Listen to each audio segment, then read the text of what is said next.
Honorable members of City Council, second amended special meeting call. In accordance with the Virginia Beach City Code 2-21, and by authority of me as the mayor of Virginia Beach, I hereby call for a special meeting of the Virginia Beach City Council, Thursday, July 2nd, 2020, 4 p.m. City Council Chambers, Building 1, City Hall, second floor, 2401 Course House Drive. The purpose of this special meeting is to hold briefings and council's discussion regarding Sandbridge parking concerns, COVID-19 update, and public safety update Oceanfront. City Council may convene into a closed session to the Virginia Beach Code 2-3711A19 for a portion of the meeting. If so, at the conclusion of the closed session, council will reconvene to certify the closed session.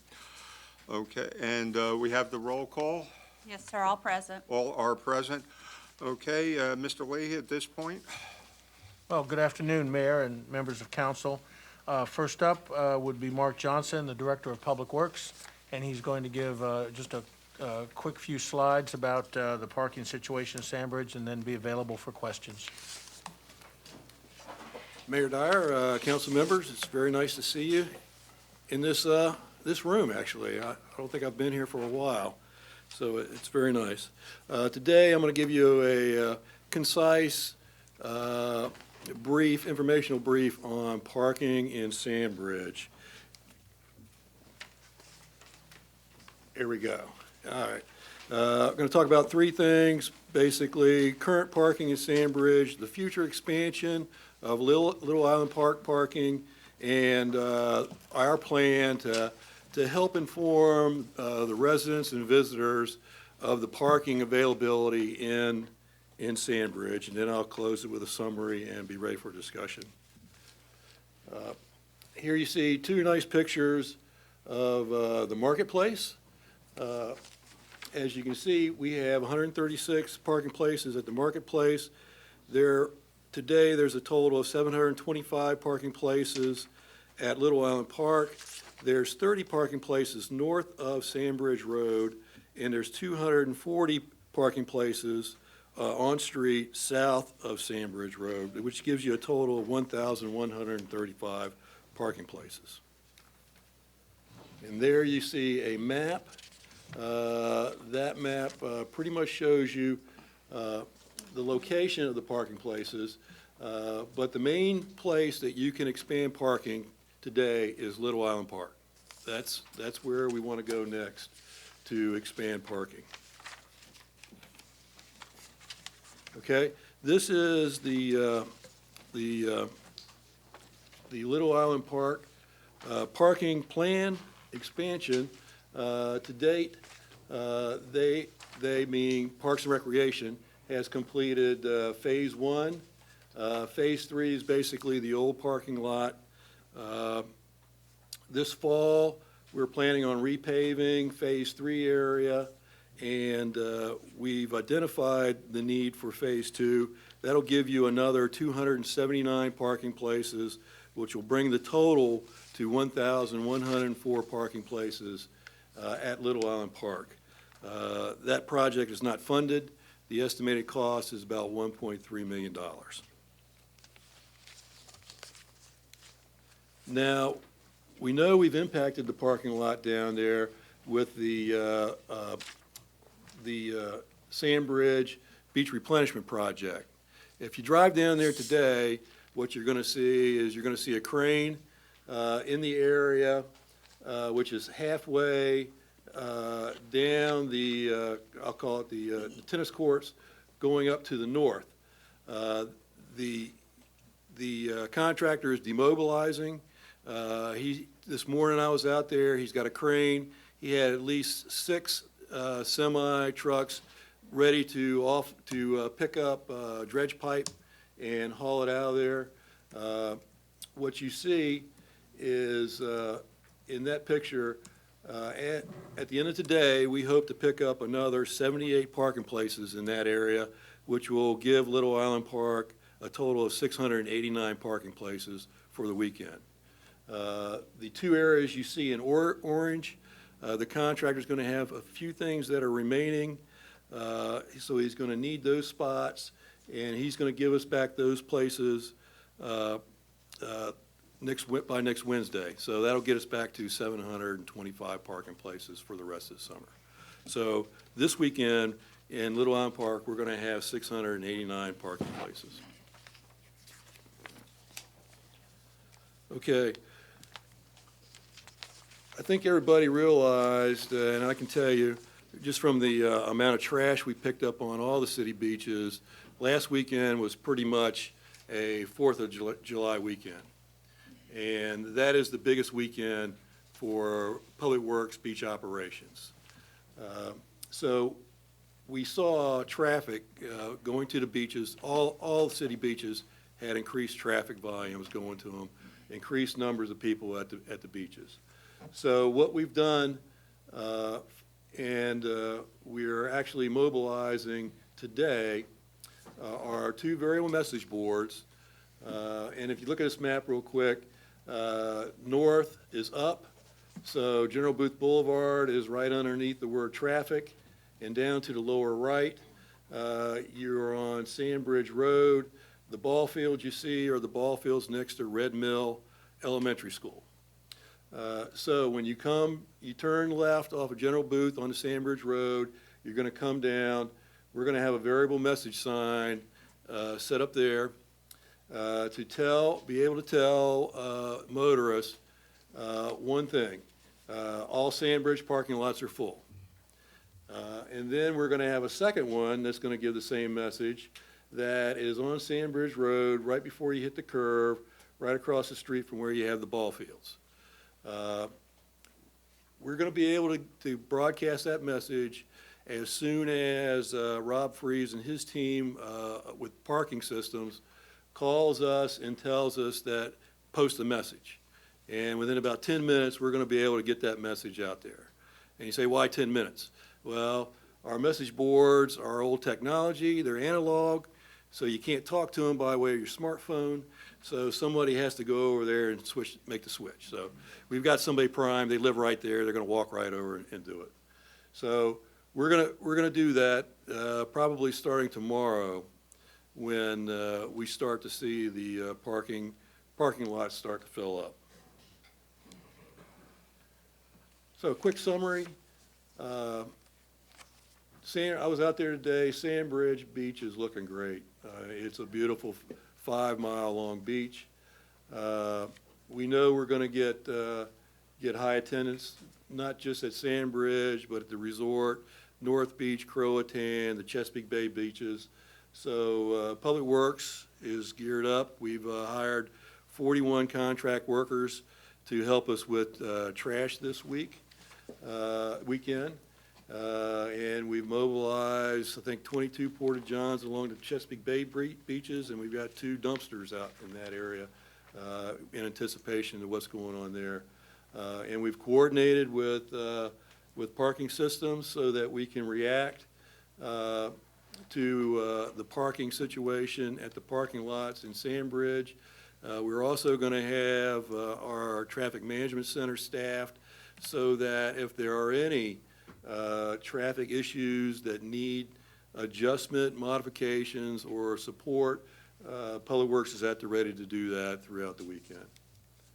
So I'll open up discussions with this picture. This is a canned old aerial. That beach is approximately 200 feet wide. If you go out there today, you'll see a beach that's 300 feet wide. So are there any questions? Mrs. Henley. Well, I just want to thank Mr. Johnson for putting this together. Ever since we had the first really warm, beautiful Saturday, we found out that this year is the year everybody heads to Sandbridge, because there's nothing else to do but go to the beach these days. And this traffic is really, and parking is really a major issue down there.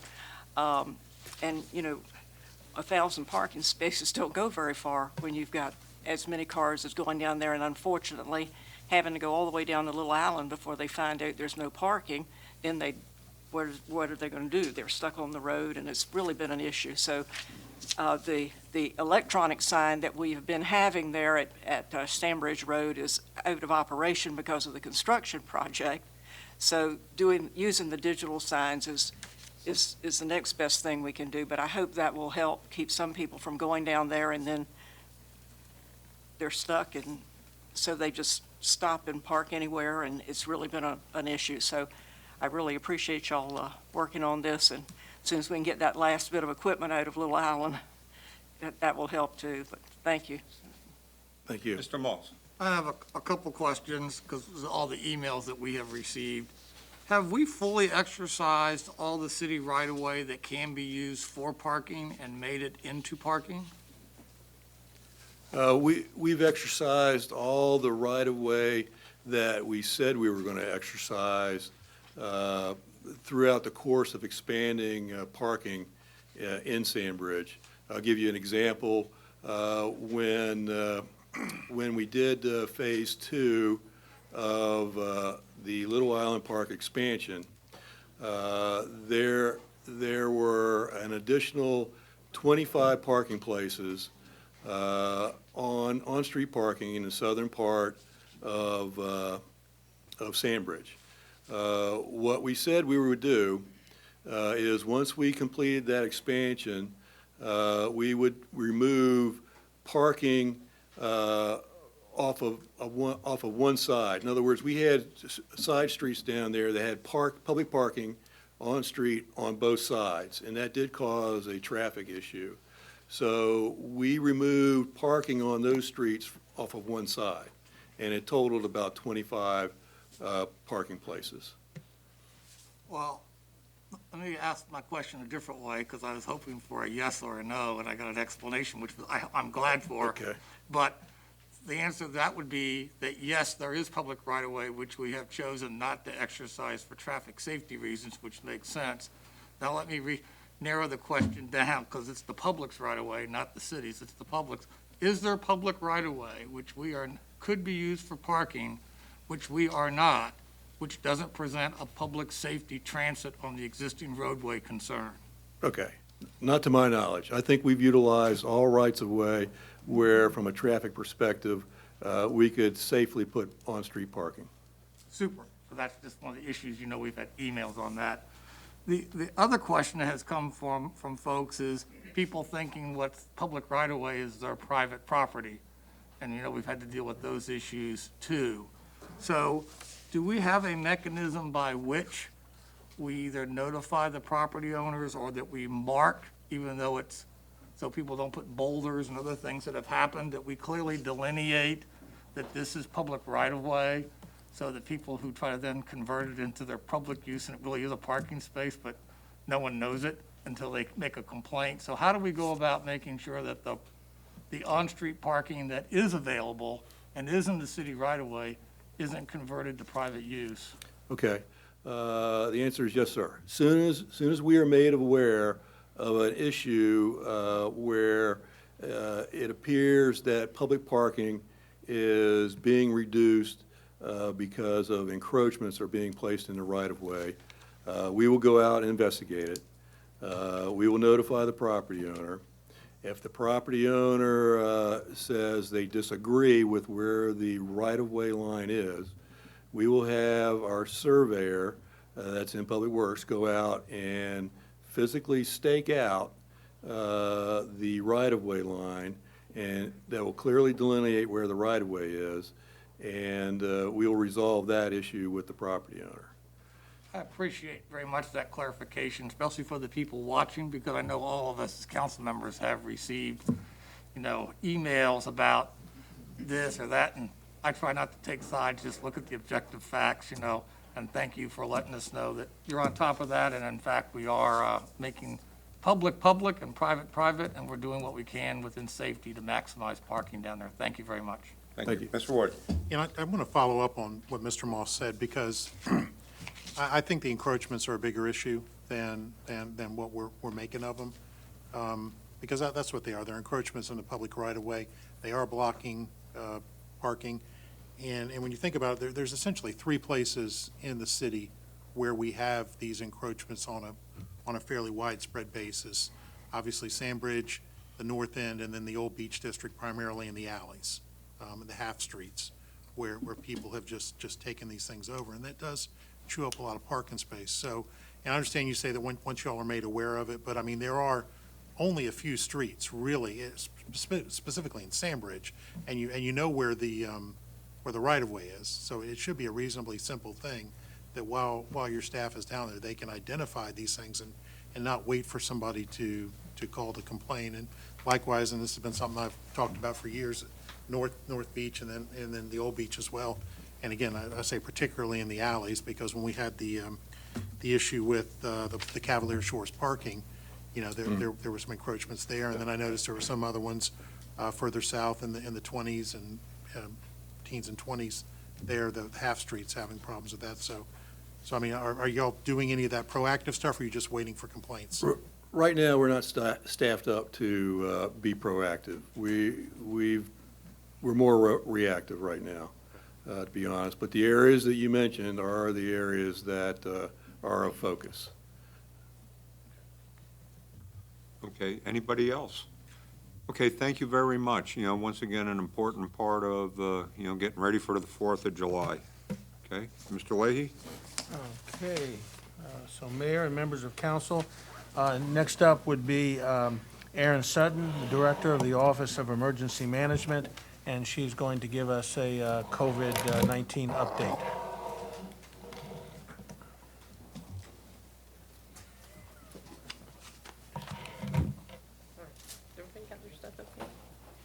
Okay, welcome, Erin. I guess we got a bunch of folks coming this weekend. I think so. Good afternoon, Mayor and Council. It's been a couple weeks, so I wanted to provide some key points today for the COVID update. Just so you're aware, today the Virginia count is 63,735 cumulative confirmed cases, 1,816 deaths. Virginia Beach now has 1,225 cases, up 22 from yesterday, 121 hospitalizations, and 30 deaths, up 1 from yesterday. To date, 599 individuals have been released from isolation. Just to give you just a kind of a snippet of some data, number of cases in the last 7 days for Virginia was 3,793. Just for a factor here, Florida's last 7 days was 51,734, and North Carolina was 11,065. So Virginia's numbers are still looking fairly well. Testing positivity rates, this is something that's been requested each time I've been up. We are averaging about 10,000 tests a day, which puts Virginia at about 6.1% positivity rate. And Virginia Beach, we've had a number of testing events, and we sit at 3.1%. We want to be below 5%, so we are doing well. In Virginia Beach, we have had 20 outbreaks to date that have led to 156 cases, and 83 of those in healthcare workers. Hospitals are beginning to see an uptick in cases here in Hampton Roads. Since the last week in May 2020, COVID cases among ages younger than 20 have increased by 240%. And cases in ages 20 to 29 have increased nearly 250%. The increase in COVID-19 cases among young adults and teenagers is due in large part to participating in activities that involve large gatherings of people and not wearing face coverings. We have recent reports of exposures at local bars, family celebrations, and socializing with friends. Just a reminder that we all need to take responsibility for the protection of ourselves and others. VDH is also responding to an increase in overcrowding and lack of social distancing. Another key thing that I do want to bring to you, we had a release update to the model that Virginia has been using. Virginia trends for the last 7 to 10 days are beginning to be concerning. New cases and hospitalizations appear to have stopped declining, which Centera has seen. And several neighboring states and popular vacation destinations have had rapid growth in cases. There is a substantial substantial but unknown risk of a second wave in the next few months, School beginning in the fall, increased interstate travel, hurricane season, and other factors could be triggers. I will say that forecasting models are going to be less useful in the near term because trends will be driven by behavioral responses and interstate travel that are not well captured in these models. Some models, including the UVA model that Virginia uses, will continue to be very useful for comparing policies and scenarios, but again, not representative of the behavioral responses in travel. Substantial test and trace efforts appear to have contributed to earlier decline in cases for Virginia. And as I stated, the current testing level at around 10,000 per day have passed the minimum threshold for test and trace to effectively contain the spread of current level of cases. As cases increase, again, tracing will need to increase. Quick update on city recovery operations. Right now, Office of Emergency Management is fielding reopening plans from all our departments. They're continuing to be submitted to OEM. We're working with Occupational Safety and Health, Fire Marshal's Office, and the Health Department as the reopening plans come in. It is a little bit of a kind of a rolling process. Several departments have multiple divisions that are affected by the different phases, so it takes some time to get through them each week. We are averaging between 4 and 6 reopening plans that we're presenting to the MLT. We continue to have our logistics operations open. The supply chain is starting to rebound. We're hoping in the next 30 to 45 days to transition that back to departments, but at this point, we're still short several types of masks and waiting on orders. So centralization of the logistics is still important. Schools are continuing to distribute meals at 33 sites, and the need seems to have fallen to about 25% so far. The state has launched a rental mortgage relief program managed by 4Kids. 800 calls have come into their main line. Resources757.org also has forms for screening. The program is for eviction prevention for those to be evicted in the next 2 weeks.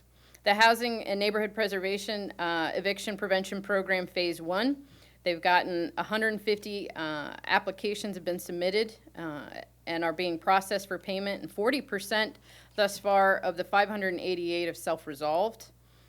The water relief and real estate and personal property tax relief programs went live on the 1st. Libraries have started lobby service. They started on June 22nd, except for the law library, with plexiglass shields, and currently have had no issues. Automated material handling, that was one of the first things that they wanted to get back open, and to date, about 39,232 items have been returned out of the, I believe, over 78,000 items that were out there. A quick update on summer camps. They're serving about 400 children this week. Next week, about 430. Following weeks, looking at 500 to 540. There's a rolling weekly wait list between 200 and 275 children, almost all for spots at the more limited recreation centers and programs. The other big discussion at this point is the return of sports tournaments, and plans have been submitted, and we are working through the review process, coordinating with neighboring jurisdictions and seeing best practices across the country. That is working through the process. One caveat I will say, Virginia, as well as Virginia Beach, has been conservative, slow and steady. The key thing to think about with sports tournaments, local tournaments, getting kids back out there and adults back out there, regional tournaments, even looking so far as the state. So starting to think at a national level of tournaments coming back into Virginia Beach. Please keep in mind that 51,000 case number in Florida. Georgia has thousands of cases, Texas, Arizona, South Carolina. So as we think about tournaments returning to our area, please keep in mind that that could bring cases from out-of-state hotspots as well. So at the end of the day, I have to say, Parents, young adults, teens are encouraged to remain vigilant. All of us are to remain vigilant. Avoiding large gatherings of people, sharing living spaces with people outside your immediate household. This is a big weekend. And please keep in mind, practice the social distancing. Wear the face coverings over your nose and mouth. Wash your hands frequently. Utilize the hand sanitizer. Please don't attend these parties, large gatherings, restaurants if you are sick. Avoid close contact with people that are sick. Avoid touching your eyes, nose, and mouth. Clean and disinfect touch surfaces frequently. Cover your coughs and sneezes if not wearing face coverings. With that, I will open it up for questions. Thank you. Any questions for Erin? Mr. Moss? I have one observation that we should always take into account. As reported in the news, a large part of our population, both military and civilian, have been operating under much more restrictive conditions, which could understate what our exposure would be if we had a normal distribution of our population, so we should take that into account when we look at our numbers. And secondly, recently, and I forget the general's name, was testifying before Congress that FEMA was out collecting demand signals for repopulating the mobilization, pre-positioning sites for supplies for future pandemics, and that the states were the source of those. And my question is, have we been queried and have we been asked to provide responses to that data call? Because that's the bill that's going, before the Congress to know how much that appropriation needs to be, because FEMA is going to be the central buyer, but DOD is doing the coordination of the procurement. And I'm just curious if we received a data call to that effect and have we responded to it? So at the local level, the data call feeds up to the state. So the state inquires of us. We provide that information. The state then provides that to FEMA. Locals do not speak directly to FEMA. I understand, but have we received that data call relative to for supplies for future pandemics, not the supplies? Yes, we have been providing that information up to the state on a regular basis. Thank you. Can we at some point get an update of what that data call was and what we provided? I'd like to know just how we identified our requirement and what that requirement was. We're looking to have 6 months on hand, and that's been pretty much what we have requested up to the Coordinated with state. schools as well, I assume? Mm-hmm. And that's my last observation at some point, because I know that's going to be affecting our own employees and employers throughout our city, and I don't envy the situation that the school has to deal with, and I'm not telling them how to solve their problem. That's a big problem to solve, but we do need to have at some point in time, Mr. Mayor, when they've come to what their conclusion is, I think all of us would like to be briefed on what that is so that we could be supportive of the policy that they've adopted, and we can figure out what that means budgetary-wise that we didn't account for when we adopted the budget, and that the extent that they need additional resources or whatever has to happen, or we have additional issues we need to do with our own employees, that we won't be doing that on day after Labor Day, but maybe sometime a couple weeks before Labor Day, so that we can be prepared. I'd appreciate that. Thank you. Thank you. Anybody else? Mr. Bellucci? Well, I just want to thank Ms. Sutton for your presentation and for reminding us, as if we needed one, but in some cases I think we do, that we continue to be in the middle of a very serious pandemic.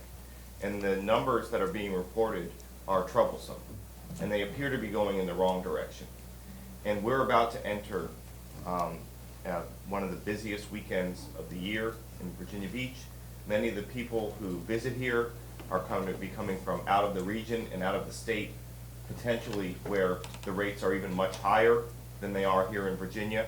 And so it's really incumbent upon us to be responsible, and I really appreciate the reminder that you shared about maintaining the protocols and guidelines that have been recommended by CDC, by your office and others. Virginia Beach was a leader in opening beaches and making public accommodations more accessible as we were beginning to move out. But now that we're just moved into phase 3 and we're facing trends that are worrisome, I just hope that all of our visitors and residents will continue to provide a warm culture of hospitality that we're known for, but also one that's responsible and mindful that we are in the middle of a public health crisis. And we have an ambassador program, and a number of other programs, in particular at the resort where we're going to be welcoming many thousands of people. And do you feel that that program is set up to accommodate the precautions that are necessary? And has there been particular outreach or discussions with business owners and others about how to handle some of the crowds? And maybe that'll lead us into the next discussion, but some of the possibility of people gathering in restaurants and public spaces, and particularly among those who may be not as accustomed or inclined to follow some of the guidelines. How is that going to be addressed?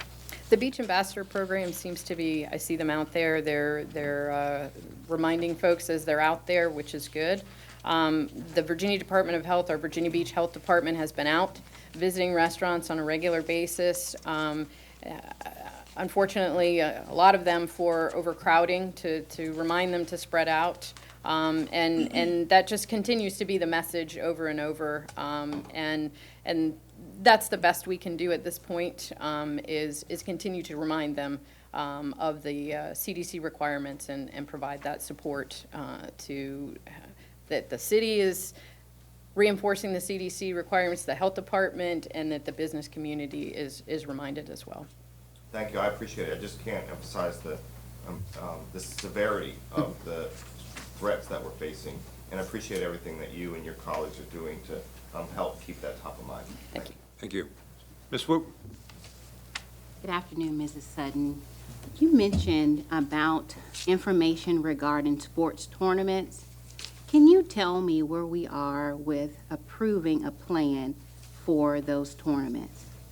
Right now, we have our special events work group, as well as our Parks and Rec members, plus representatives from my office, the Health Department, and Occupational Health. We have a draft plan that we are reviewing. This has been, came forth, and we're reviewing all of that and hope to have some information to put out by next week. Thank you. Mm-hmm. Okay, anyone else? Thank you very much. Very informative and helpful. Thank you. Mr. Leahy. And so now, Mayor and members of council, our third and final presenter would be, I think Steve Cover is going to come up and introduce interim chief or acting chief Anthony Zuccaro. And we're going to talk about public safety update at the Oceanfront. Real quick, good afternoon, Mayor and members of council. As everyone in this room is well aware, as you just heard from the last briefing, we are in unprecedented times, not only in our local community, but across the world. We are dealing with a health crisis. You just got a briefing from Aaron Sutton on that with the pandemic. You layer on to that the economic crisis that has followed suit as a result of that. And we are, and you all, and all of us are dealing with that as well. And then you layer on top of that the civil unrest that is creeping into society as well. And so with that, I just want you to know that the entire public safety portfolio not only has been working, but continues to work to make sure that we deliver quality services and we take care of both our citizens and our visitors that come into our city, to make sure that they have a safe environment and that they have a good time and that they go home and they respect our city. So with that, I'm going to turn it over to Chief Zuccaro. Chief? Thank you, Mr. Cover. Thank you, Mr. Leahy. Mr. Mayor, members of council. Welcome. Welcome to be here. Wanted to just give a backdrop on what brings us here. As Mr. Cover said, the activity in the Oceanfront brings us here, but a lot of that was created by the catalyst that we saw in Minneapolis with the killing of Mr. George Floyd. Shortly after, literally within days of myself viewing the video, I sent out a department-wide message deploring the actions that I saw, as everyone in this room saw, that were unprofessional, they were unnecessary, they were inhumane, and they were criminal. In addition to sending a department-wide message, my team and I drafted this op-ed that was posted in the Virginia Pilot, and it was posted on Sunday, June the 7th. Since May 31st, we are experiencing a lot of challenges, a lot of difficulties, but following May 31st, we attempted and did meet with the organizer of that event. Since that day, we've held several virtual discussions on topical policing issues. I participated in a virtual meeting with Congresswoman Loria, a virtual meeting with the Vision 2040 group. We held a virtual meeting with the local organizer and did a Q&A session that lasted about an hour and a half. I also had a member of my leadership team do an in-person interview on the local radio stations. Members of my team have met with the business, civic, and faith-based community. And during this time, since May 31st, your police department just in the city of Virginia Beach has handled over 50 organized demonstrations. Some of those demonstrations involve single-digit persons. Some of those demonstrations involved up to 2,500 persons or more. I've personally attended many of the events, and I've had an opportunity to address the crowd. This is a picture from the demonstration a week after the Sunday, May 31st. This is the start of the demonstration at Mount Trashmore. Pictured, you'll see Council Members Rouse, Bellucci, and Ms. Abbott. I'm speaking with the organizer for this event. We then went to Town Center. We facilitated pedestrian movement on Independence Boulevard from Mount Trashmore all the way to Town Center. Here you'll see me speaking with one of the local faith-based leaders. This is a screenshot of the Zoom meeting I had with the organizer. This is our cover page to give you a little bit of backdrop on our meeting on June the 25th with the Vision 2040 group. So what's happened since May 31st? When I was last here on June the 2nd to brief specifically about that Sunday night's activity, I told you we were compiling an investigative team. That investigative team is led by Deputy Chief Gallagher, who joins me here in the chambers. That team has been responsible for the criminal investigative follow-up.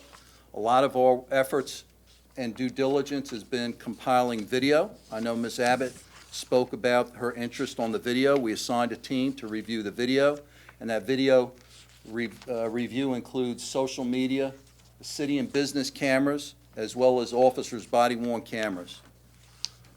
Much of our efforts have also involved the Commonwealth Attorney. We've asked Mr. Stolley's team to review the criminal cases. We've worked with him very closely and navigated how best to proceed. I think it's important to highlight the investigation involving the red truck. When we were here previous, Council Lady Wilson had some concern about the red truck and the operator of that red truck. And while I didn't acknowledge it at the time, we knew who that individual was. We had his identity. But it was too early in our investigative process to place charges. So the investigative team did a lot of due diligence that included compiling video data. We were able to compile video data in a linear fashion that gave us a better framework of what that driver in that red truck did.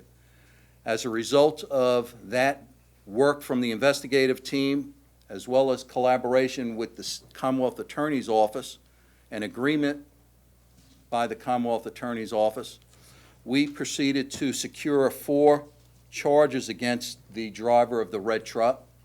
3 of the charges are Class 1 misdemeanors in the Commonwealth of Virginia, subject to 1 year in jail and $2,500 fine. The other criminal activity we're actively investigating is 51 incidents In those incidents, we have arrested 10 of the 12 known suspects, resulting in 60 charges. What we've also done is posted on our department Facebook the photos of those individuals that were captured in that video review that I mentioned earlier. So I wanted to give you some framework on what's happening in the city from January 1 to June the 30th. These are violent crime incidents reflecting homicides and aggravated assaults. We've had 36 total incidents, 44 victims. The breakdown on the gender is there. The 10 homicides, 5 of those homicides are either cleared by an arrest or we know who the other individual is. The other 5 cases are currently under active investigation.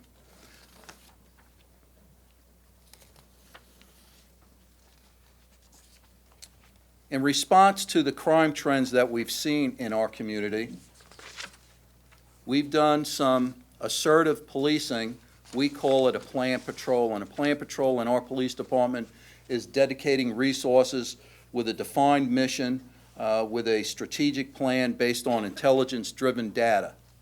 So since March of this year, we focused a lot of our efforts on gun violence. Since that time, we've completed 30 gun-related search warrants. We've seized 26 firearms, and we've arrested 16 persons. And while the numbers of 30 search warrants speak for themselves, I need to frame the volume of work and preparation that goes into the execution of a search warrant to do it lawfully, to do it proper, and to do it safely. So here's a comparison, a screenshot, what looks like the Oceanfront versus the balance of the city, and it's just since May 31st to June the 30th. Citywide, we have a total of 15 incidents, which include 2 homicides and 13 aggravated assaults with a total of 13 victims. Oceanfront specific is 6 total incidents, 1 homicide, and the 5 aggravated assaults with a total of 11 victims, 10 of which are male. So here's a screenshot of the different activities since May the 31st. Incident number 1 is shortly after midnight on May 31st. That happened in a parking lot in a hotel in the 20th Street Pacific Avenue. The second one is an incident that happened in the 300 block of 22nd Street at 2:30 in the morning. Multiple shots were fired. The victim was struck in the leg. Several businesses were damaged. On June the 9th, at almost midnight in the 1700 block of Atlantic Avenue, we had a multiple victim shooting with 3 victims located at 2 different locations. We had multiple shots fired in the area between 16th Street and 19th Street. And what I want to highlight on this point is since May 31st, we had shifted resources to the oceanfront. On this particular occasion, we had a team of officers on the west side of Atlantic Avenue monitoring the crowd of about 150 to 200 persons in the parking lot at that area when this shooting happened. The officers observed nothing prior to that would prompt their engagement with that group. They were all lawful up until the time that the weapons came out and shots were fired. On June 14th, in the 1900 block of Atlantic Avenue, we had 4 victims shot. We found at least a dozen shell casings. On June 22nd, in the 3300 block of Pacific Avenue, that's in the parking garage, an individual was shot multiple times. And then we have one that happened on June 23rd at 23rd and Pacific, outside of a business. Individuals from one of our neighboring city who knew each other attempted to rob the victim. The victim resisted, and the suspect ended up shooting the victim. An arrest was made based on persons in the immediate area.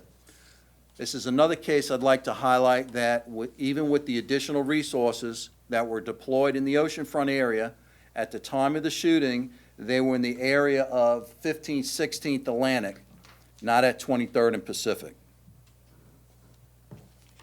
Since Minneapolis, the anti-police sentiment has grown significantly. Officers are encountering hostility on a nightly basis in the resort area as well as the balance of the city. In the resort area, they're being surrounded during near every encounter. They're being verbally abused, and we're having little regard for even the simple request for compliance. I want to show you this video. This video was last Sunday morning, Saturday night at 1:15. I'll describe what you're seeing, but for background, you don't see many cars on Atlantic Avenue, and that's because we've implemented a traffic flush. Historically, our traffic flush activities has been very productive and positive in being able to resolve and minimize a lot of the crowd conflict on Atlantic Avenue. Prior to Something in the Water, we had this phenomenon called College Beach Weekend. I think everybody here in the chamber is familiar with College Beach Weekend, and I want to highlight College Beach Weekend in the fact that we had crowds shoulder to shoulder on the sidewalks. When they stepped off into Atlantic Avenue, the officers engaged them, and 9 out of 10 persons went back on the sidewalk, and we were able to accomplish voluntary compliance. This video depicts a different tenor of the crowd, a different assertion from the crowd, and a very, very different dynamic. What you see here, and maybe Howard, if you can play it back for me, please, sir. What you see here is right out of the camera's lens on the top right-hand corner on the crosswalk are 2 officers standing in the street.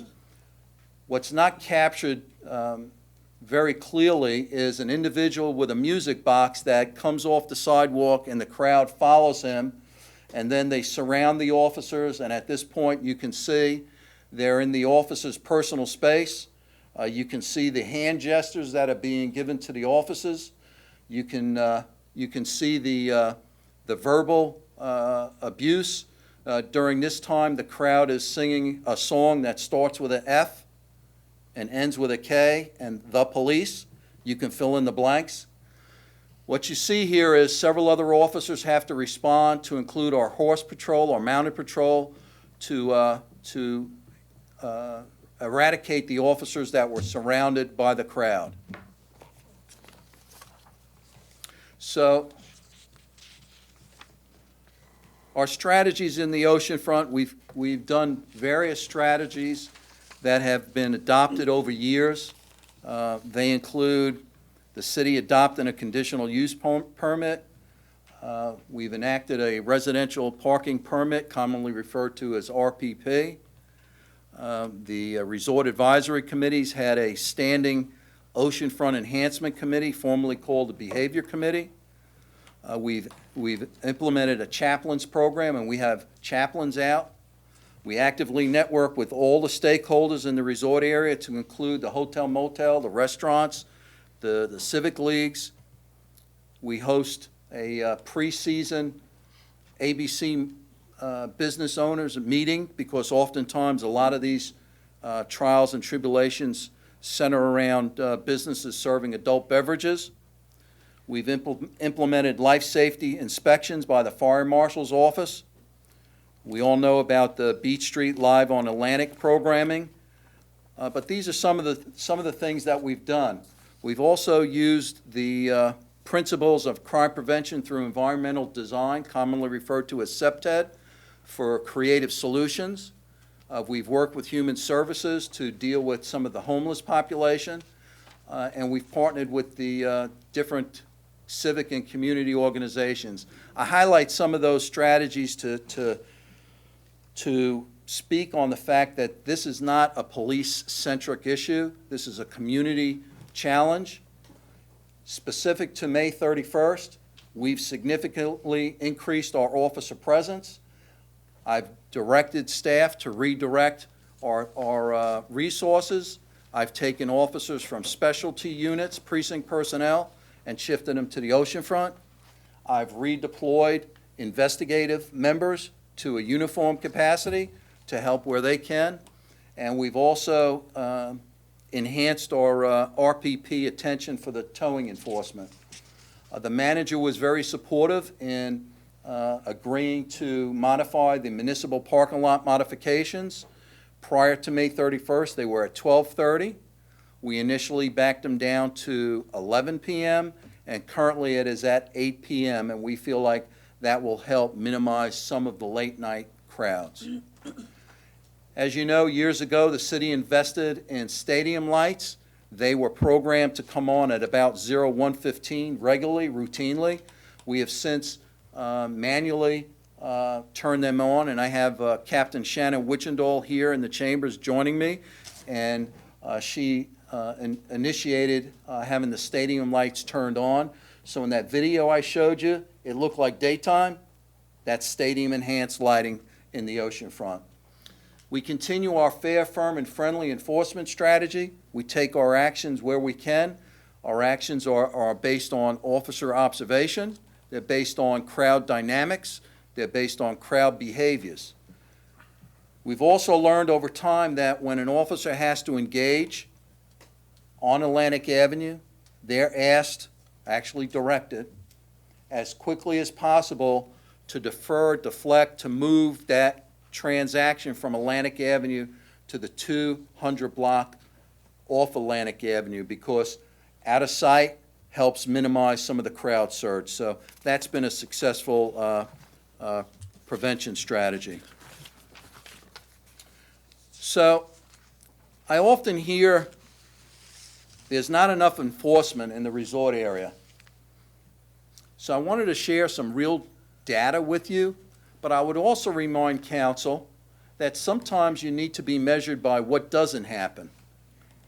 In the resort area, since May 31st, our officers have responded to almost 1,900 calls for service. That's a one transaction per officer per call.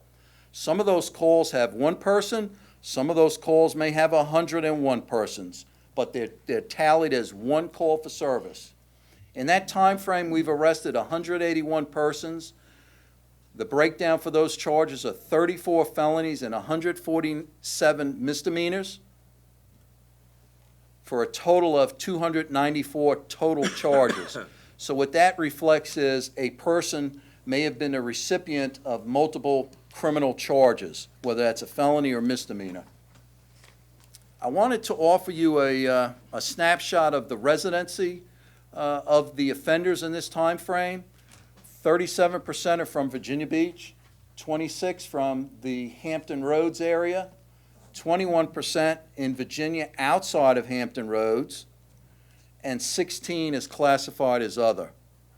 The race breakdown is as depicted: 53% white, 42% African American, and then the balance of the demographics. I have some age data if you're interested. For example, the felony charges, offenders between the age of 18 and 21 contributed 20% of the offenders. 22 to 25 were almost 32%. A total of 70% of the offenders were from the age of 18 to 30. Those were on the felonies. The misdemeanor data is fairly close, with the group from 18 to 21 being at 26%, the group from 22 to 25 at 23%, and the 26 to 30 at about 21%.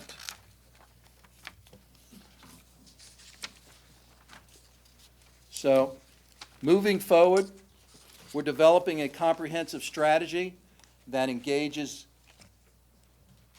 the resort area stakeholders, the community stakeholders. We feel very strongly this is a community lift. Community needs to be engaged. We cannot arrest our way out of this situation. We're seeing it in the resort area, but you're seeing it on a national scope every night in the media. So our plan is to look at a holistic opportunity, engage the stakeholders from what I call the four legs of the table: the civic community, the business community, the faith-based community, and the academic community. We already have a good table with our police citizen recruiting consortium that composes of members from each of those four groups.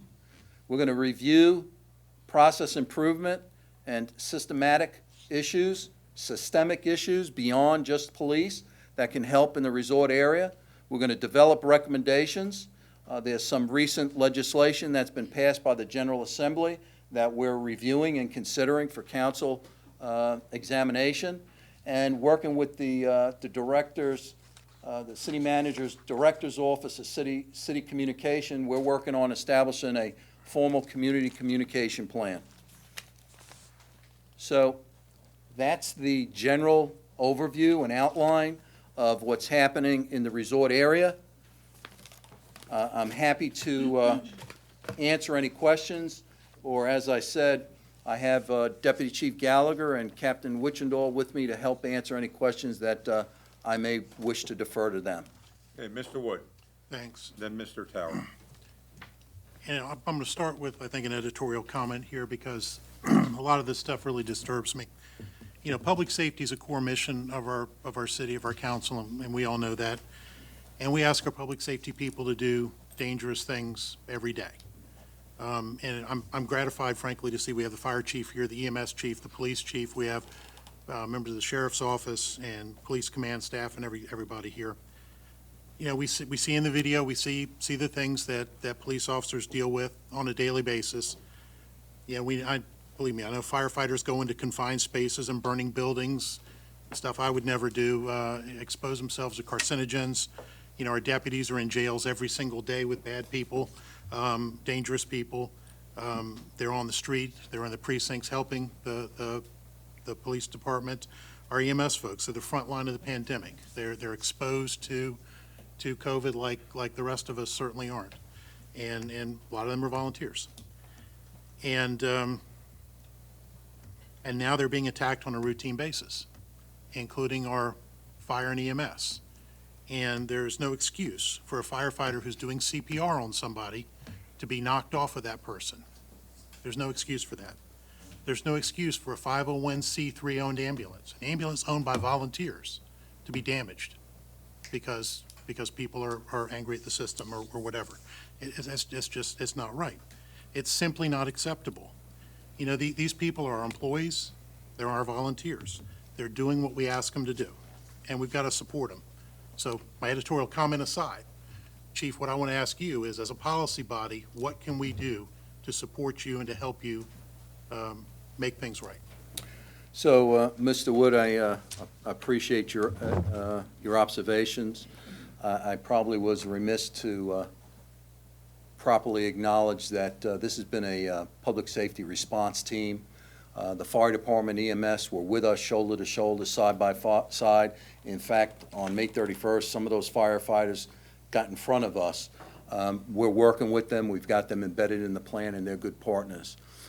Earlier this week, Mr. Leahy, Mr. Cover, and I met with Mr. Stolley and Mr. Stiles, and we looked at different opportunities to explore remedies via the current existing code. I mentioned some possibilities about a General Assembly recent code that got adopted. We're going to examine that. At this point, the support from the manager's office and from council is appreciated.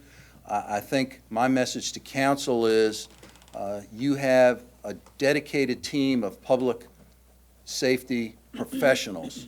What you saw here on this video, these guys are encountering every day.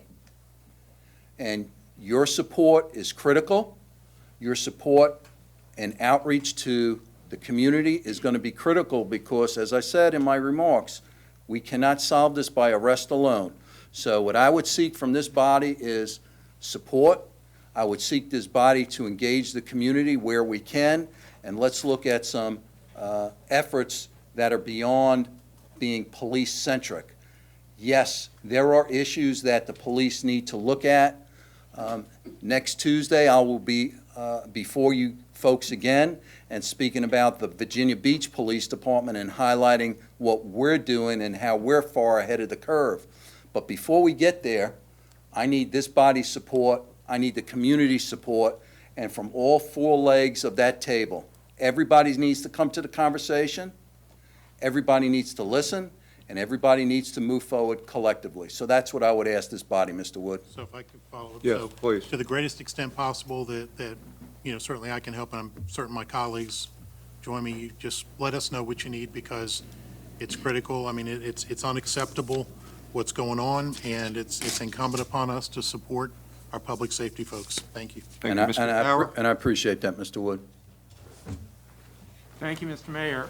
Chief Sakura, I echo my colleague, Councilman Wood's comments about our gratitude and support for the men and women of all the services that have been mentioned.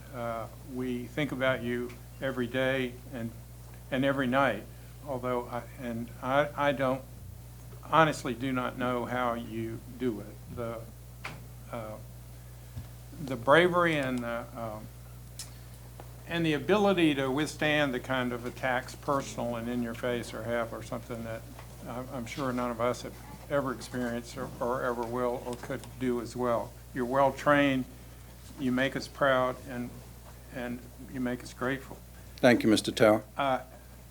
I don't think there's anybody within the sound of my voice that would disagree that what is happening at the Oceanfront is unacceptable. And I don't think anybody would disagree that we have some long-term issues, as you've listed, that need to be addressed. Having said that, and knowing that you're coming back again next week, can I focus a little bit on this weekend and just ask a couple of questions that some folks in the Oceanfront area have asked me, if I may. One is, I have heard from, and this comes from the frontline folks in the hospitality industry, particularly the restaurants and merchants on Atlantic Avenue, that they have not seen as much police presence on the street in the last month or so as they thought they should have or would have. They make a point of saying, we see people on bicycles, we see people in cars, we see people on horseback. But they made a point of saying, several of them made a point of saying to me, we wish there was more street presence because we think that de-escalates. Every time, the police officers do a fantastic job when they're on the street. Can you speak to that? Is it an issue of manpower? Is it an issue of safety of the officers? Is it an issue of strategy and tactics? Anything that you could add to that?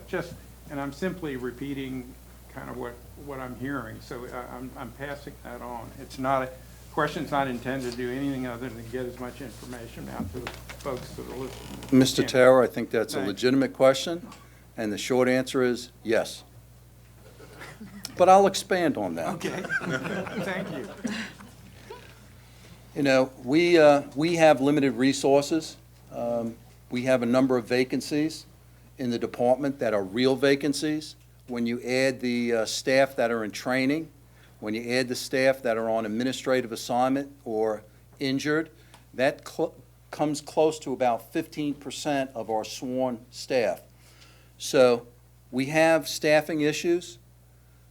We're aware of the challenges, and we redeploy staff effectively in mid-May to about just after Labor Day, typically.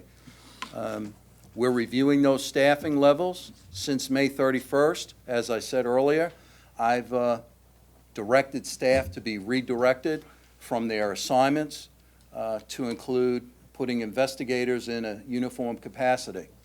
So with that staffing limitation, we've also learned over time that while the officers on the foot patrol, the beat patrol, appears to be advantageous to some of the shopkeepers, and there is a value because the officers on the ground can connect with the shopkeepers. I see some of them here today, and I know them on a first-name basis for many years for walking the beat.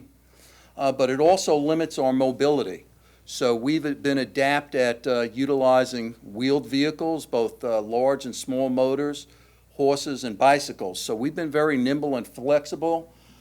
We've been able to put officers in patrol cars. Since May 31st, I've given direction to the captain, I do not want single patrol cars in the resort. I've asked and told her I want two-person to a vehicle because of what we're experiencing. We typically don't do that. As we move into the larger events, the holidays, a weekend like Something in the Water, that takes a lot of resources. It's very labor intense, not only to put boots on the ground, but to manage the traffic management plan that I mentioned. With the Something in the Water plan, traffic management plan, it literally took hundreds of officers. What we're seeing now is we've implemented a smaller traffic diversion plan with the option to scale or collapse. We've been getting support from our mutual aid. The Virginia State Police is helping us. The Sheriff's Office is coming to help us. Portsmouth Police and Chesapeake Police have come and helped us. But at some point, this is a City of Virginia Beach issue. So to your answer is, we are challenged, we are stretched. For this coming weekend, you will see more officers, boots on the ground. Typically, on July 4th, as Mr. I think Johnson or even Ms. Sutton said, July 4th is the busiest day in the resort. So for a number of years, we've had officers on the intersection, and we use them to not only help manage the vehicles, but also manage the pedestrian flow, and I think generally that's speaking. In years past, one of our best practices and a model that's been followed by other cities is we had our boots on the ground engaging the citizen, the customer on the sidewalk. And that's a fine line on what lawful authority we have to ask persons to move along the sidewalk. But the officers are skilled and they're engaging, and we've been successful on that. Unfortunately, in these turbulent times, right now, I'm a little reluctant to do that. Yesterday, we had a lengthy strategy meeting, and we're coming up with some strategies that will not only address additional resources, but first and foremost, it's going to address the safety of my women and men in the department. My first job is to make sure they go home safe, and that's why I need community help. We're talking about a small segment of the community, and we've got a lot of folks that have reached out, cards, letters, emails, phone calls, supporting us. We've got support on the left, the right, front, and back. It's just that small pocket of problems, and that's where we need help. Okay, Ms. Wilson and then Mr. Rouse. And I agree with Mr. Wood and Councilman Tower how wonderful our police department has always been. They've always been well-trained, they've been sensitive, and the things that we are seeing across the country, we don't do those things here. You know, we don't have the neck holds. We don't have those things. You ended those long time ago. And the transparency that we have with the report that we get of how many incidents, and you work your way down and finally to acts of force, which is the very last thing that you teach your folks to do. I live right in the resort. Tony, you know where I live? Yes, ma'am. And I see your officers all the time, and they're polite, they're nice to people, they treat our visitors almost like they're ambassadors themselves. They've just been really wonderful, and it's a very sad that we're experiencing this with all of this unrest and this distrust that seems to be building. And I think that trust is a pretty major word that I guess we're going to have to do some more work on. And I don't think it's the police officer's fault. I just think it's the times that it is right now. And I know I've seen y'all at the Civic League meetings. You're out there in the public. You know, you've got your the community groups in each of your precincts. So it's just really, really wonderful. I think the community policing is going to be a huge key, especially with these shootings, to kind of get to the root of some of these issues. And it's not just the Oceanfront. We're having this violence in other parts of the city. I mean, I know that there's been a lot at the Oceanfront, but there's also been, was it Pleasant Valley and Green Run and different places there have been shootings. And so this community policing and continuing to look at the best practices across this, the other people are doing, maybe we always, can learn from some of them as well, and continue what you're doing, because I know that you're doing, I know your heart and the officers' hearts, they don't go to work and do what they do and face what they're facing for the money. They do it because they have a guardian's heart, and they want to be our guardians, and we're so grateful for them. So I'm hoping that through all this community policing and really building on that we can start building the trust with those who are having this unrest right now. So thank you for what you do. Thank you, Ms. Wilson. And one of the areas that I plan to cover next week is our community engagement efforts. I think you'll be pleased by the broad application of these efforts, and I'll share some of that data with you next week. Thank you. Mr. Rouse. Thank you, Chief Sakaro. It's kind of hard talking this way knowing you're right behind me, so I'm just going to kind of just slide here to the side. Sir, we've marched together. Yes, sir. And I appreciate you being there. Thank you for being there. We've been at community engagements before so much civil unrest has happened. In fact, a lot of me and your officers, we do extracurricular activities together in our spare time. And it's unfortunate that we are in this place in America that the civil unrest and racial tensions are so high right now. And it would be a misstep for our city to think that we are immune from that or we cannot improve our policing. I know the men and women on our force. I know them, most of them, not all of them, personally, and I respect a lot of them. And I know, their heart is in our city. So number one, it's really expensive to live here, and they don't get paid enough for what they do. Looking at this chart of moving forward, and we have to consciously think about and reasonably think about how do we move forward to implement real change. Right now, we are looking for our next police chief. And when I see establish a community communication plan and working with city communications, what is that plan? It's not a question for you, it's a question for this body.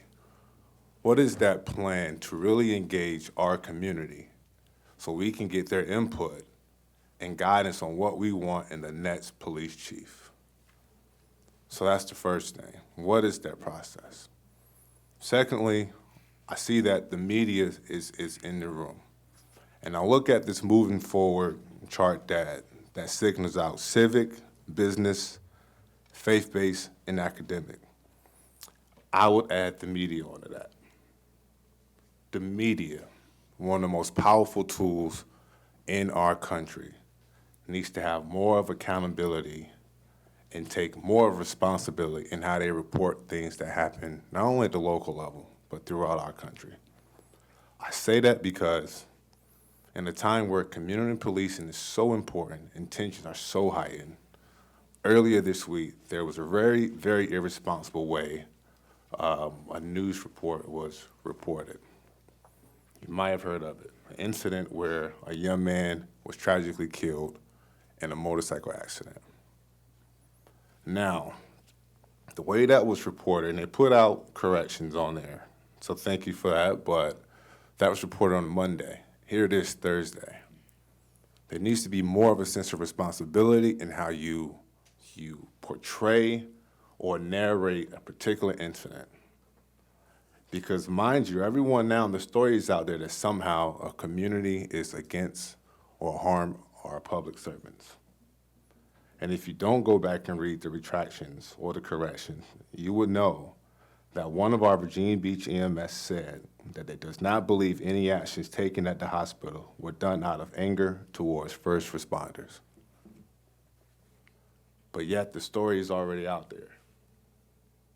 We will continue to get this wrong unless we engage in each other personally, interactively, not through social media, not through Facebook, not on the news, but a conversation where we engage the concerns that are right here at the grassroots level. We are asking our police officers, matter of fact, we are relying on our public servants. We are relying on them too heavily to solve the problems, the social problems of a community. Chief Sakaro is absolutely right. It's not their responsibility to figure out the housing problem, disparity in business, the mental health, the education. But yet when they get their call, they show up and they're there. That's not enough. There's too much pressure and weight placed upon their shoulders and not enough on the elected officials. That's where it starts. Right here. Real change. Policies. Real change. And so, Chief Sakaro, I do want to thank you and the service and commitment your officers have. You have continuously, we know throughout our city, operated at a deficit, so to speak, when it comes to having the personnel you need. But you all continuously step up and do the job that we asked of you. I'm asking our community to step up, to listen, to learn, and to love your neighbor. I'm asking that from our city officials and our colleagues to step up. Thank you. Thank you. Mr. Moss. I'd like to return to the event that's in front of us this weekend, because I think that was part of our purpose today, though I appreciate all the remarks, and I think I would share in most of those. But traditionally, we've had what our traffic plan was for people entering the resort area. And I like the comments, and I appreciate the city manager endorsing those of doing the garages earlier. I think that's a smart move. So that must mean, from a tactic point of view, we are looking at when we used to divert traffic flowing into the Oceanfront on this weekend as briefings in the past to prevent, because obviously we're taking the parking offline earlier, if I heard you correctly, or could based on the situation. So are we taking the standard approaches we've taken in the past relative to when we're going to divert traffic away from the oceanfront because the parking that is available is saturated and we're turning those cars away? Are we going to do that again? So, Mr. Moss, that is part of the plan. The news release was crafted. I don't know if it's actually been launched as of yet. It has been launched, Ms. Julie tells me, that gives public notice to the traffic plan, the anticipated traffic congestion. We have a plan to divert traffic. Oftentimes, that plan is implemented based on our public safety needs, the volume of the vehicles. We're very cognizant of that. Looking at the weather forecast, we anticipate large crowds. So the team that I mentioned in the leadership discussion from yesterday, we had some very in-depth discussion on traffic management, the when, the how, and the why for, but that comes with a cost of staff. It's, again, it's very labor intense, so what we try to do is scale the traffic plan and manage it as best we can, positioning officers in the critical corridors, pre-positioning staff to do traffic enforcement on the inbound and outbound, barricade streets where we can to minimize the human capital of an officer being there. So we're making the best as we can. Our partners with Public Works have just been marvelous on providing the barricades and fencing that we've asked for. So yes, it's part of the plan, and our staff is ready, and we've augmented our staff, particularly during the daytime on Saturday, because just based on looking in the rearview mirror, we know the oceanfront gets that capacity usually around 2 or 3 o'clock in the afternoon. So it's well before the municipal lots are closed, but we're at capacity. So we'll be monitoring all those factors. They are in our decision-making matrix, and then we'll implement the traffic plan using our best practices and our model that has been working for many years. I couldn't agree more with your assessment that your first issue is the safety of your officers. I mean, that really, is important. So you're about 800 plus is your normal budgeted uniformed end strength, which means you're carrying about 120 people plus, less than your full strength for all the reasons you just specified. I know you're getting supplemental things, but a concern I've always addressed is that as we are working our folks longer hours for a longer period of this summer, there's always readiness fatigue. And I know you're mindful of that because we've talked about that at the budget cycles. But I would say that we need to be mindful that we get extra help where we need it, that we don't overwork the officers on a tempo that's just not sustainable, and good judgment being continued to be exercised. I know you're mindful of that, but I know we ask a lot of our officers, but op tempo is a serious concern, and it sneaks up on you. It really does sneak up on the people because they're motivated to stretch themselves. And then next thing you know, we overstretch the force, and then it's hard to rebound. So I just ask when you come back and talk to us next week, I'm interested about how do we then work off the extra workload that we stress people. Where is the stress reliever post-Labor Day in our function, and how we're going to manage that? Because there has to be a stress release valve somewhere in the force that lets the get back and take that stress off. That's just an observation, but that's based on some experience. So, Mr. Moss, your observation is spot on. The leadership team has been hypersensitive to the operational tempo. We've had to shift resources, but as I explained to the manager 2 days ago in an early morning session, that we're being sensitive to the operational tempo of our staff. It's labor intense, and it comes with a cost. It comes with a financial cost. It comes with a fatigue cost of both physical and emotional. So we're trying to balance the financial cost when possible. The leadership team demobilizes extra staff as early as possible based on the dynamics of the night.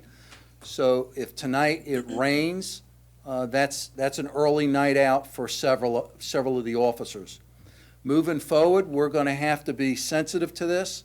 Your police department handles literally hundreds of special events annually.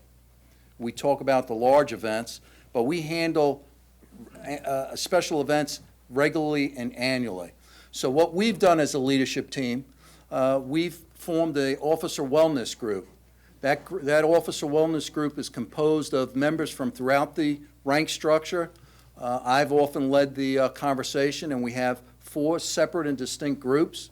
One focuses on wellness, just wellness, and we have work teams that are actively engaged in all those conversations. So we take it serious. In our scorecard of the President's 21st Century Task Force, officer wellness is pillar 6. We have a team assigned to that pillar and being attentive to our officers. So that's a real concern, and I appreciate you thinking about that. Well, I just want to mimic Councilman Wood's issues. To the extent that there's resource shortfalls for you to achieve and maintain the wellness of your force, you have to let us know. We can't fill deficits we don't know about. The police department will be prepared to do that in engagement with the city manager's office. Right. Thank you very much. Thank you, Mr. Mayor. Okay, Mr. Tower, and then Ms. Wood. Mr. Mayor, I have 2 questions. One, I think is maybe better directed to Mr. Leahy or staff about the garages this weekend. Discussion I had yesterday led to a general consensus among some of the leadership in the resort area community was that maybe for this weekend we ought to consider 6 p.m. instead of 8 p.m. in terms of garage closure. I pass that on to you. It's not a demand or anything, but and to you as well, Chief. Just that that would be responsive at least to them. Mr. Tower, if Yeah, I sure. apologize for interrupting. The reality of the weekend is, they're gonna be at capacity at 6. They'll probably be Well at before capacity then. probably at 3. Right. I thought that might be the case, but Yes, sir. I promised I'd pass that on. I understand. I'd like to return, if I may, just to the gun violence issue. I know a couple of things. One, I noticed you didn't give any comparative statistics with, say, last year and that. Can you speak to that? I'd be happy to. Yeah, okay, and then I got one follow-up, if I may. So, using the same time frame, and Mr. Harold, if you go back to slide 10.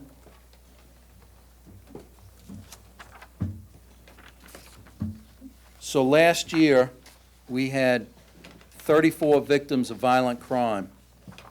But remember, 13 of those numbers involved the incident at Building 2. In 2018,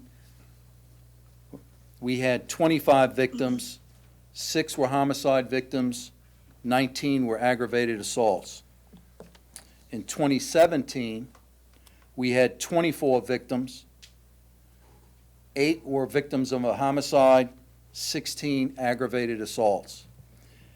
And I went back 5 years, so to 2016, 22 total victims, 6 homicides, and 16 aggravated assaults. Thank you. Yes, sir. One other question. Looking at the slide, I don't have my glasses today for some reason, but the one, this slide here,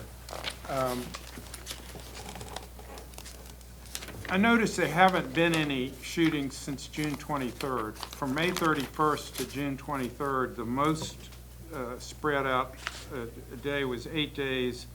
There were a couple of, there was a 5-day and a couple of 1-days. We haven't had any shootings since the 23rd.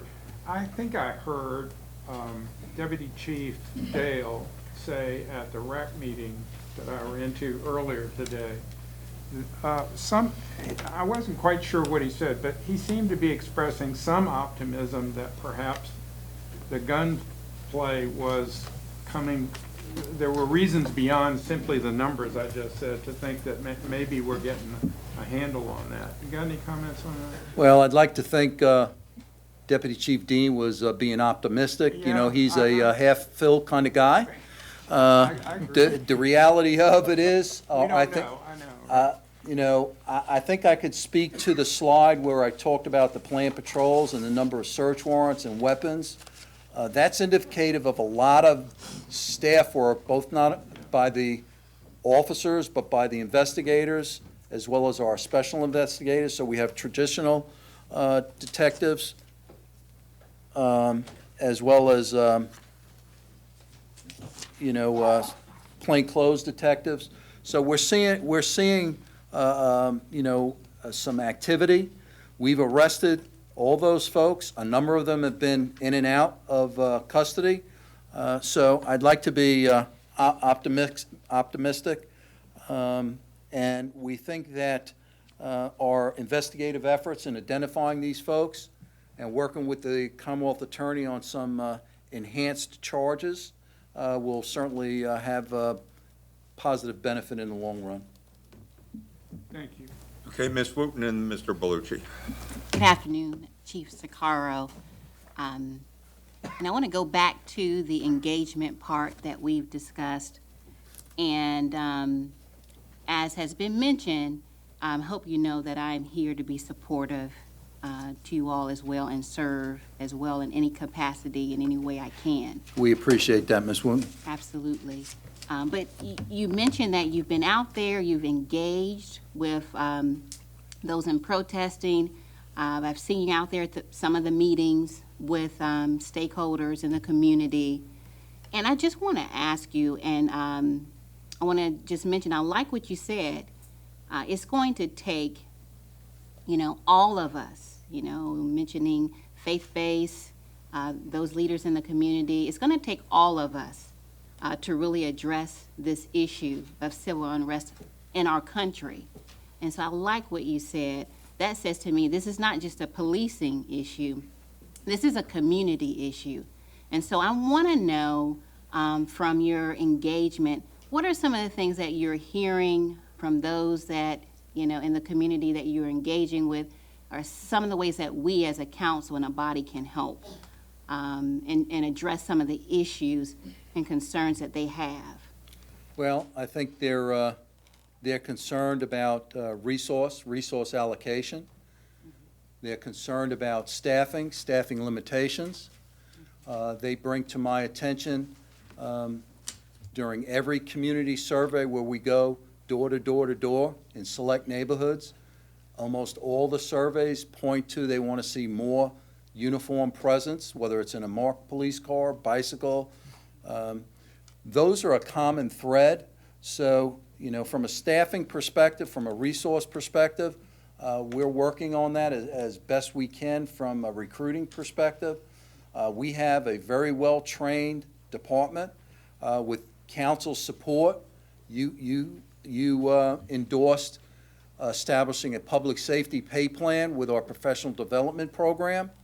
That speaks to not only the recruiting piece of it, but it also speaks to retaining a quality workforce.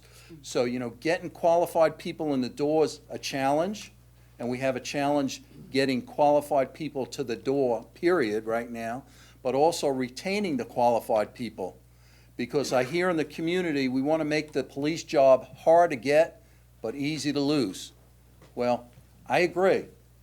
Virginia Beach has a stringent hiring practice that's very competitive. So the men and women you see wearing this uniform, they're some of the best law enforcement servers that you can have. I also agree, when we identify a problem employee, I make it my business to make sure they're a former employee, and our track record speaks to that. So those are some of the things we hear. That's a national challenge. It's just not a Virginia Beach challenge. Recruiting, retention, hiring, visibility. We're in troubling times. So one of the other suggestions is engaging the young people. So we currently have a vacancy in our media affairs office. Our plan is to transition that from a sworn officer to a civilian officer that have some skills in the social media arena. They're still going to be tied to the public piece, the media piece. As Mr. Rouse said, that's a critical component. You know, we have to manage our message. So we're going to target someone that has the skill set that can tap into that technology piece. We're drawing staff from throughout the department. I've moved an officer with some of that technology on a part-time basis into my media relations office to help address that. I've also moved a second officer. 50% of his time is going to be as a recruiting officer. So we're trying to address balancing the resources and balancing the need that we hear in the community. And I think the leadership team and the men and women are doing a remarkable job. Absolutely. Thank you. Thank you. Mr. Bellucci. Thank you, Chief Zuccaro. And just allow me for a moment just to join my colleagues and all those who have expressed appreciation for you and for your colleagues, and not only in the police department, but in all public aspects of public safety, for all the hard work that you do and your bravery and service. Thank you, Mr. Bellucci.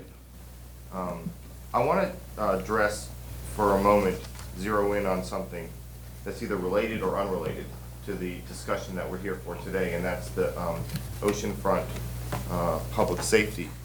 But I think there's an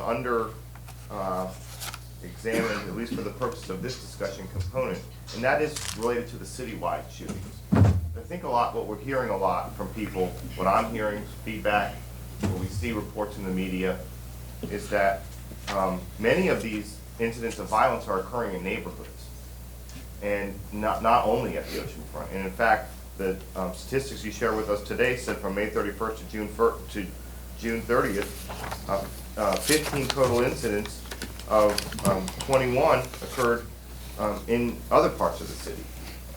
So I think what people are interested in, if you could share some insight, is first, how do these numbers from May 31st to June 30th, I think you shared with Mr. Tower the 6-month analysis, but a lot of people feel like there's been an increase in incidents just within the last month. And I wonder if you could share if you feel that that's true. And also, what's going on in the neighborhoods? Many of these incidents, by the way, I should point out, are occurring inside the Rosal district. So it's of great concern to me. Is it related to what's happening at the oceanfront? Are some of the individuals that are causing these issues the same? I think people want to know what's going on in the neighborhoods. Is it different or what? So, I agree. That's we want to know. That's a good question. I don't have the breakdown citywide for the period of the month of June. Anecdotally, I will say we have seen an increase in violence. We are seeing some, what I would call cross-pollination of individuals. That's why I wanted to lift up our efforts on the planned patrol that we talked about, the 30 search warrants, the 23 weapons recovered. That was as a result of a concerted effort paying attention to the violent crimes. There are some underlying themes in some of those shootings. We're working to address those as best possible, using all available means of resources as well as lawful application and enhanced charges. But you're right, there is an increase. What the common denominator is one is guns. I'm often asked, why do people decide, or when did people decide to use their gun?